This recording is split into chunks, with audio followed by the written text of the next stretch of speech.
So, our rule books. This is based on an idea that Gary Craig has put forth that we all carry around rules about who we're supposed to be and what we're supposed to do and how we're supposed to think and how other people are supposed to think and what they're supposed to do. And he conceptualized it as a book that we carry around with all these rules in it. Now, I agree with Gary, but I think we have so many rules that they can't be contained in one rule book. So we have volumes of rule books that we drag around with us, as you'll see. And we treat these rules as though they're laws of the universe, like gravity. And we judge ourselves and other people by what's in our rule books. And they form the basis of our beliefs and our values, and beliefs in the sense that people have called it our BS, belief systems. And they form the basis of our values, what's right and what's wrong. And we judge ourselves and others and how closely they and we conform to those rules. And that causes problems. And that's where the unseen therapist comes in, because she can help us manage those rule books. And that's what this presentation is about. Okay. So let's take a look at how these rule books got created. Now, this is going to be a very simple, simplistic explanation. It's much more complicated. So we have these rules that interact with each other, but for the purposes of this presentation, I'm just going to talk about specific areas. And the first one will be from our parents. That's the first place we begin to get rules in our rule books. And our parents teach us things which, from their perspective, are meant to protect us. Don't run out into the street or look both ways before you cross the street. And though some of those rules are helpful, but other rules are meant to protect us from our parents' perspective, but not necessarily helpful to us. And they come from our parents' own wounds and their own personal experiences and the rules that they learned. And an example is when I was a kid, my mother, her parents had fled Eastern Europe, mostly from Russia, because the Jews were being persecuted there, and they fled to the United States. And then people who stayed back in Europe were killed in the Holocaust. So a lot of my grandmother's family was killed in the Holocaust. So my mother taught me that the world is a dangerous place, particularly if you're Jewish. You have to always be on the lookout at any country, any place it could happen. You always have to look out for danger. And so that became one of my rules. The world is a dangerous place. And you can imagine that that caused problems for me, even though my mother taught me that rule to protect me. So another place that we learn these rules is from our religious communities. We learn rules about who we are in the world, who we are in relation to the divine, rules about what we're supposed to do or not do, or eat or not eat, all come from our religious background. And we also get rules from our schooling, from the books that we read in school, from things teachers say to us, from the having to raise your hand before you speak. There are rules that we learn at school. And then there's really important rules we learn from our peer groups, particularly in our teenage years. Now, some of you may be wondering why there's a sneaker there. There's a reason. Apparently, according to my granddaughter, when girls go to Sweet 16s, they wear fancy dresses and sneakers. And I thought, that's ridiculous. That really looks stupid to me. But then when I thought about it, I realized when I was a teenager, I went to Sweet 16s in a fancy dress and then these pointy-toed shoes and pointy heels that are just as ridiculous as wearing sneakers. But I didn't question it because that's what peer groups do. They teach you the rules. And while I'm on the subject of shoes, there's another story I wanted to tell you from my granddaughter. about her experience at school with her clothes. She wore to school one day a pair of sandals with her outfit, and she was shamed because apparently you never ever show your toes at school. So here's an example. This is my granddaughter in an outfit that she wore to school one day. Low cut, midriff showing, her pants unzipped because that's the style. This was perfectly fine to wear to school. But this next outfit, you'd think was okay, but no, no, no, no. Her toes were showing. So she never, ever would wear this to school. Now, as adults, we think these rules are kind of silly and ridiculous, and they are. But when you think about it, a lot of the rules that we adhere to are just as silly and ridiculous. It's just that we don't think about it. They're just part of us. And we judge, as I said, we judge ourselves and others by how they stick to these rules. And we just, as I said, don't think about it. So let's go back to how we got these rules. And there'll be more about what we do about it after.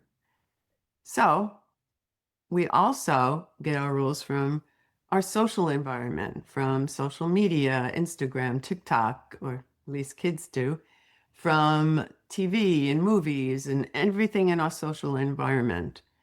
And we get rules from the cultures that our families came from. Here in the States, most of us, our families came from other cultures and came to this country.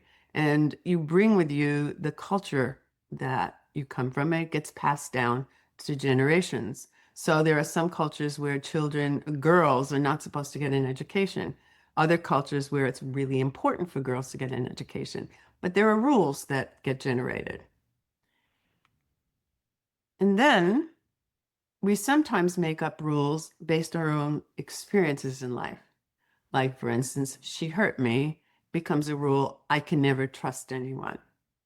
Now, I wanted to give an example from my own life where I was hurt and humiliated, and I came to a different rule, a different conclusion.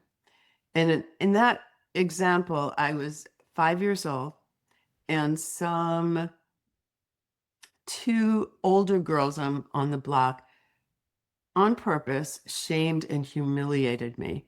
And I felt absolutely horrible. And I cried to my mother, and it was just a horrible experience for me. And I said to myself, I never, ever want to make anyone feel like this. So I created a rule. And the rule was never make anyone upset, never hurt anyone, which obviously is impossible to do. So it created problems for me, but that was one of my early rules at 5.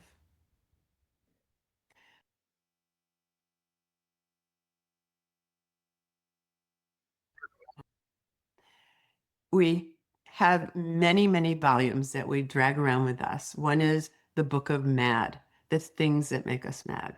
Like, for instance, I get mad when someone cuts in front of me in line at the supermarket. And then there's the Book of Sad, the things that make us sad. For instance, when my Mets, my New York Mets, it's a baseball team for those of you who don't know, when they're in the playoffs, which is not very often, and they lose, which is usually what happens, I get sad. It's just a rule.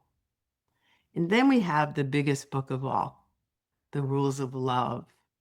All the rules we have about if you loved me, you would this or that, and that's a real biggie, and it'll come up again.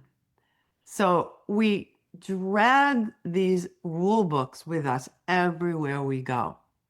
And they're so much a part of us that we don't even realize that we have these rules. They become like the air we breathe, or for a fish, like water. The problem is other people are dragging their own set of rule books with them. And as Gary Craig has pointed out, no two people have the same rules in their rule books. You could be brought up in the same house. You could be identical twins. you still will not have identical rules in your rule books. So inevitably, you're going to butt heads with other people because they have different rules from yours. So here's an example. I was working with a woman who her son and daughter-in-law had just had a baby, and she was so excited about it, and she bought a really nice gift, and she sent it to them, and then waited for the thank you card. And she waited, and she didn't get a card. So she called her son, and he said, "Oh, I'm sorry. We're not really sending out cards. I think we might just do an email and say thank you or a text." And she got so upset with him. And she said, "This is not right. You should be sending out a card in the mail. And it's your wife's responsibility. I hold her responsible for not sending out a card." And so her son got very upset and defended his wife and said, "This is not how we're doing it." It was probably different rules from different generations. And they got into a big fight. Several months have gone by, and she still has not seen her grandson because of this rule she had about how you're supposed to deal with a gift and thank you. So here's another example. This is me and my husband, Chuck, about a year after we were married. And it was coming upon our anniversary. I was so excited. It was going to be, I made a special dinner and I got a card, and it was going to be a wonderful, wonderful evening. I was so happy that we'd been married for a year. And the day came and he didn't say anything. No card, nothing, absolutely nothing. And I felt devastated. I was hurt.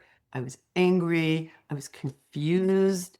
I was thinking, I don't know, maybe he's not happy with me, or maybe he's not happy he married me. I was just so upset. But as we talked about, because we've married over 50 years, so we've had to work this through. As we talked about it, I realized that in my book of love, if you look on the page on anniversaries, it says anniversaries are a way of showing you love your partner. And if you really care about someone, you celebrate your anniversary with them. But this is Chuck's book. The page on anniversaries is totally blank. There's nothing there. It's not that he forgot our anniversary. It's not that he was being malicious. It's not that he was unhappy with me. It just had no meaning to him. There was no rules in his book on anniversaries. And so there was something the two of us had to work out together because we had different rules. So here is a quote by Suzanne Giesemann from The Awakened Way that I think is particularly relevant here. "It is human nature to become angry and judgmental when others' acts don't measure up to what we consider right and just. A shift in focus to the soul's perspective changes how we think and feel about events at this level." So what we consider right and just, well, that's whatever is in our rule books. And a shift in focus to the soul's perspective, that's bringing in the unseen therapist. And that's what we're going to be working on today. So how does she help us? Well, one way is to look in our own rule books, to look at what rules do we want to keep, like not running out into the street. Or what rules do we want to amend? Like, it's important to celebrate your anniversary in a particular way. And what rules we want to just throw out. And she can help us go through those rules in the rule book to do that. She can also help us take a peek into other people's rule books to see what rules they're living by. And that helps immeasurably when you have a sense of where this person's coming from. So that when I saw my husband's rule book, in a sense, and I saw that anniversaries had no meaning to him, it just changed how I felt about what he did, because it wasn't meant to hurt me in any way. Another way that the unseen therapist can help us is by looking at the rules we have that are in some ways impacting on our relationships, and particularly romantic relationships. So when two people meet each other and they fall in love, they generally love everything about each other. But each person is carrying luggage filled with the clothes of their past relationships that have been thoroughly washed in their rule books. And when they're together, they start taking the clothes out of their luggage and throwing them on the other person until you get this. But that doesn't stop.